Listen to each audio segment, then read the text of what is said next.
Behind my barn there is a strip of ground most folks would call a weed patch. I let it grow on purpose because for half the year, half of what my 40 hens eat comes off that patch for free, and it comes back on its own every spring. The plants growing there, the ones your neighbor pays good money to spray dead, are worth more to me than any bag the feed mill ever sold. Most people rip these up and burn them. I let mine feed my flock. 40 hens, a patch of weeds, and for half the year not $1 to the feed mill. If you keep chickens, you already feel it. The feed bag costs more and weighs less every season, and your flock is only as safe as your next trip to town.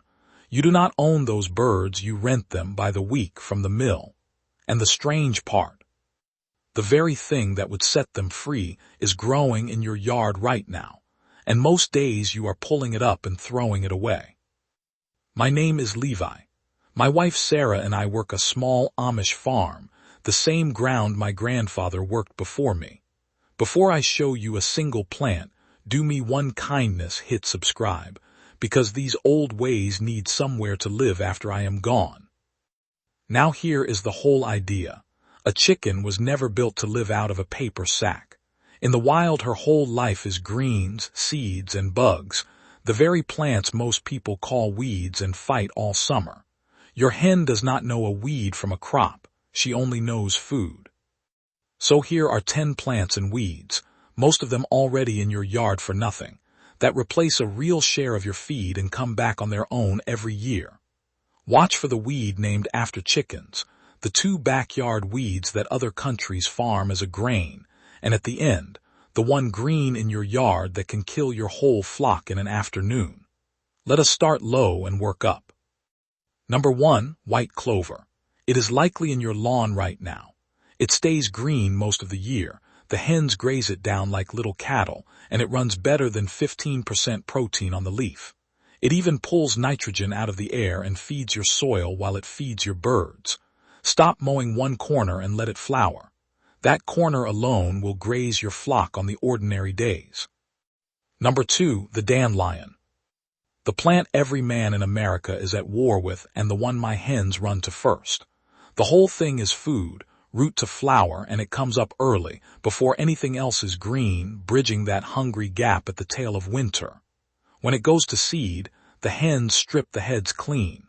You have been poisoning your best free feed for years. Number 3, broadleaf plantain, the low, ribbed leaf weed in every crack of your path.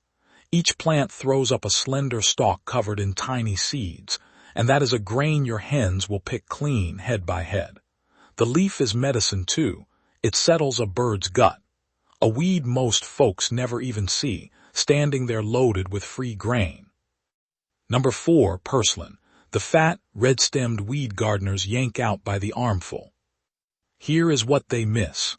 Purslane carries more good omega-3 fat than almost anything else that grows green, the same fat that puts the deep orange in a proper yolk. Do not burn it. Throw it over the fence to the flock. Number 5, chickweed, named for chickens and not by accident.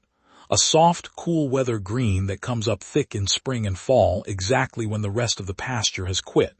It is tender, high in protein, and the birds tear into a mat of it. When your clover has browned and the garden is bare, chickweed is still there, green and free. Number 6, stinging nettle. Handle this one with care. Fresh, it stings. But cut it and let it wilt a day, or dry it and crumble it into their ration, and the sting is gone. What is left runs north of 20% protein, packed with iron. Old-timers swore a little dried nettle kept the hens laying through winter and deepened the yolk. Now stop and count what we have. Green graze, a plant that fights the winter gap. Free seed in the footpath. Omega-3 for the yolk, a green named for the very bird eating it. And a protein feed richer than your sack, none of it costing $1. But the 4 still coming are the strongest of all, 2 weeds that other countries farm as grain, the deep-rooted engine that out-proteins your feed, and the one green you must never let them touch. Number 7, lamb's quarters, some call it fat hen. Our grandfathers named this weed after a well-fed bird because that is what it does. The leaves eat like wild spinach and run high in protein. But the prize is the seed. One plant sets tens of thousands of tiny black seeds, a grain harvest standing right there on the stalk. Number 8. Amaranth, what most people cussing at it call pigweed. Same story as lamb's quarters, only bigger. Other parts of the world grow this on purpose as a grain because that is what it is. One tall head is packed with real seed, the same grain you are paying for by the sack, and the hens work it down to nothing. You have been hoeing out a grain field and never knew it. Number 9. Comfrey, the deep-rooted engine of the yard. Its roots dive 10 feet and pull up minerals no shallow plant reaches, and the leaves come back after every cutting at around 20% protein. One honest word, comfrey is strong, so feed it wilted and as one part of many, a handful in the mix, not the whole diet. Treated right, one small bed feeds you back all season, year after year. Before number 10 and the green that can kill your flock, if this is helping, tap the like button so it carries to another family still hauling feed sacks. That is the only reason I make these. Right, back to it. Number 10, the sunflower, the crown of the list. Plant it along a fence and let it stand. The leaves feed the flock green all summer, but the seed is the point. That big nodding head is scratch grain growing on a stalk instead of sitting in a sack, rich in the fat a bird needs for the cold. Dry the heads, hang them in the coop, and the hens pick one clean in a day. Grain you grew, for the price of one seed. Now the mistake, the one that can cost you the whole flock, so do not skip it. Not every green is feed. Growing right beside the good ones are plants that will kill a hen, nightshade with its dark berries, foxglove in the flower bed, poison hemlock in the ditch, pokeweed in the leaves of your rhubarb. A hen on good forage mostly leaves these be, but a hungry bird with nothing else green does not always choose wisely. So walk your ground first. Learn the few deadly ones by sight and pull them. Free feed is only free if it does not cost you a bird. So how much does this really replace? Be honest and you will do right by your flock. Through the green half of the year, a good weedy run and a few beds of these plants carry a real share of a hen's diet and cut a summer feed bill hard. In deep winter when it is all buried, you still carry feed out, dried nettle and stored sunflower heads bridge the cold, but the yard cannot grow in January. This is not a trick that ends the feed bag overnight. It is the old way. Stop fighting the plants that want to feed your birds, and let a corner of your ground go wild on purpose. Do not try all 10 tomorrow.